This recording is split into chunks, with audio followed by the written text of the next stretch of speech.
You are watching the Bengal Fusion Social Network.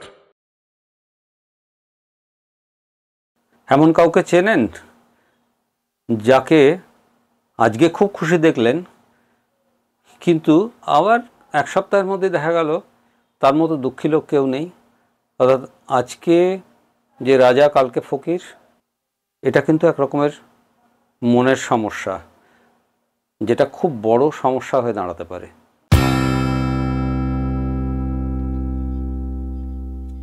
নমস্কার, Bengal fusion আপনাদের সবাইকে স্বাগত। আমি ডক্টর তন্ময় মিত্র কথা বলছি, হেলথ সাইকোলজিস্ট। আমাদের আজকের যে বিষয়টা সেটা হচ্ছে কখনো রাজা কখনো ফকির। এটার একটা নাম আছে, বাইপোলার ডিসঅর্ডার বলা হয়। এটা একটা মানসিক সমস্যা, এবং এই মানসিক সমস্যা যাদের আছে শুধু তারা নন, তাদের আশেপাশের লোকদেরও কিন্তু একটা বিরাট সমস্যা হয়। আমাদের গত 30 বছরের অভিজ্ঞতায় এই মানসিক রোগীদের নিয়ে বিভিন্ন গবেষণা এবং বিভিন্ন যে চিকিৎসা পদ্ধতি চলে, সেখানে আমরা অনেক এই ধরনের পেশেন্ট পাই যাদের এই বাইপোলার ডিসঅর্ডার আছে, এবং এদের চিকিৎসা করাটা চ্যালেঞ্জিং। এবং এদের বাড়ির লোকেদের প্রধান যে কথাটা বলার থাকে আমাদের কাছে, সেটা তো আমরা তো বুঝতেই পারিনি প্রথম যে ওর কোনো সমস্যা আছে।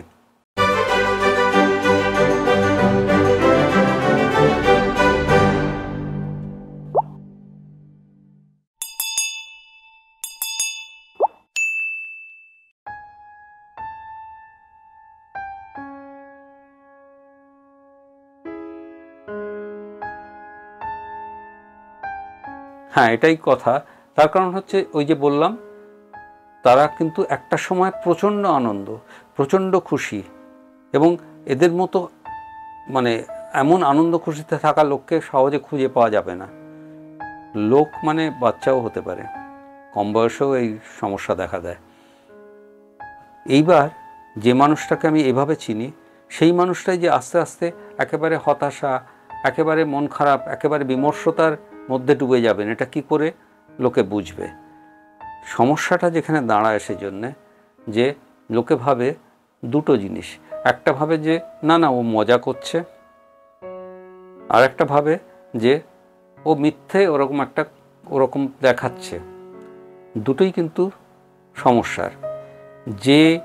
যার এই সমস্যা আছে, যার এই সমস্যার মধ্যে দিয়ে যেতে হয়েছে, তার এই আনন্দের ব্যাপারটা এবং তার দুঃখের ব্যাপারটা, এটা দুটো পোলস যেন বলা হয়, দুই মেরু। অর্থাৎ কখনো খুব আনন্দে আছে, এবং এই আনন্দের ভাব চলতে পারে কিছুদিন, 1 মাস, 2 মাস, 3 মাস, এমনকি আরও শর্ট পিরিয়ডও হতে পারে, অনেক সময় 1 সপ্তাহ 2 সপ্তাহ হতে পারে।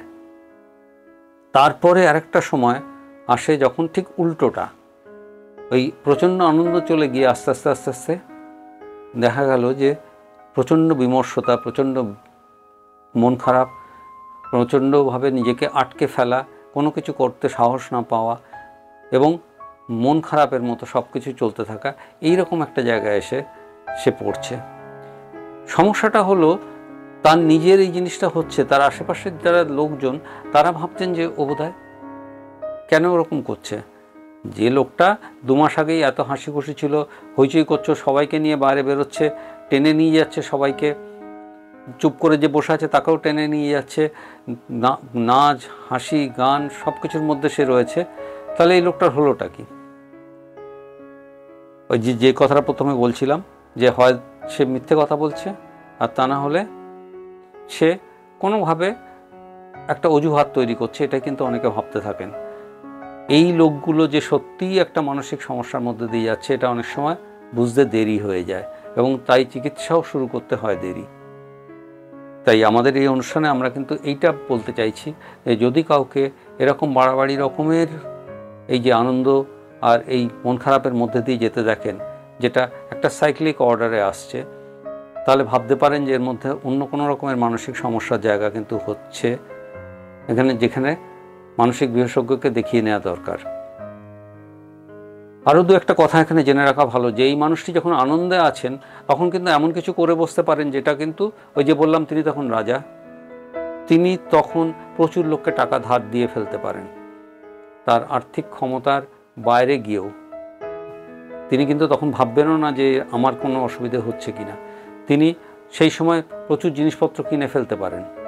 তিনি সেই সময় বাইরে বেরিয়ে এমন কিছু করতে পারেন যেটা কিন্তু স্বাভাবিকভাবে তিনি করেন না, করার কথা না। অর্থাৎ রাগ, উত্তেজনা এটাও কিন্তু তার মধ্যে বাড়তে পারে।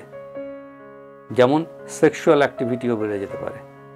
এই যে কোনো রকমের অন্য রকমের কোনো অসুবিধাজনক কোনো সমস্যা তৈরি করে ফেলতে পারেন তিনি এই সময়। ওই যে বিচার বুদ্ধি তখন কিন্তু কাজ করছে না, এবং তখন সবই একটা বড় রকমের কিছু ব্যাপার। তো তিনি কাউকেই মনে করছেন না যে মেনে চলার দরকার আছে। তিনি নিজেই তখন সব, আমিই তখন রাজা। এই যেটা বললাম যে এর সঙ্গে কিন্তু জড়িয়ে থাকে, এই যে বললাম যে ডিসিশন মেকিংয়ের সমস্যা, ওই যে কথাগুলো বললাম এক্ষুনি, এই ব্যাপারগুলো কিন্তু চলে। এটা একটা কিন্তু মারাত্মক ব্যাপার। তিনি কাণ্ডগুলো কিন্তু ঘটিয়ে ফেলছেন, তিনি নিজেই বুঝতে পারছেন না। বাড়ির লোকও তখন হতচকিত। ঠিক তার উল্টো দিকটা, সেই মানুষটি কিন্তু আস্তে আস্তে আস্তে আস্তে ঘরের মধ্যে ঢুকে যাচ্ছেন, ঢুকে গেলেন, ঘর থেকে বেরোচ্ছেন না, তাকে টেনে বার করা যাচ্ছে না, তিনি কোনো কাজে দায়িত্ব নিচ্ছেন না, এমনকি অফিস যাচ্ছেন। আমাদের কাছে আসা প্রচুর লোকজন এরকম আছেন, অফিস যাচ্ছেন না, দিনের পর দিন চাকরি চলে যাওয়ার মতো অবস্থা তৈরি হয়ে যাচ্ছে। যারা প্রাইভেট কোম্পানিতে কাজ করেন বা কিছু, তাদের চাকরি অনেক সময় চলে যায় ওই ফেজে, যখন তার মন খারাপ। তিনি ভাবতেই পারা যাবে না যে এই লোকটা হয়তো আগের সময় কিছুদিন আগে কি করেছে। হয়তো এক পুজোতে সে এমন কাণ্ড করেছে, পরের পুজোতে সে ঘর থেকে বেরোচ্ছেই না। এই যে মানসিক অবস্থাটার কথা, যেটা আমরা বললাম যে দুই মেরুর কথা, বাইপোলার ডিসঅর্ডার, এর আরও অনেক রকমের দিক আছে। এই ধরনের মানুষ কিন্তু আত্মহত্যা প্রবণ হন, অনেক সময় আত্মহত্যা করার প্রবণতা এদের মধ্যে বেশি থাকে। কাজেই এই ধরনের সমস্যা যদি দেখেন, আমরা কিন্তু বলবো যে মানসিক বিশেষজ্ঞদের সাহায্য নিন। আমরা আছি, যদি আমরা কোনো সাহায্যে লাগতে পারি আমরা খুশি হব। আমাদের নাম্বার এখানে দেওয়া আছে, নিচে আমাদের কমেন্ট বক্স আছে, যদি আপনাদের কিছু বক্তব্য থাকে লিখতে পারেন, আমরা উত্তর দিয়ে থাকি। আজ এই পর্যন্ত, পরের সপ্তাহে আবার দেখা হবে। নমস্কার।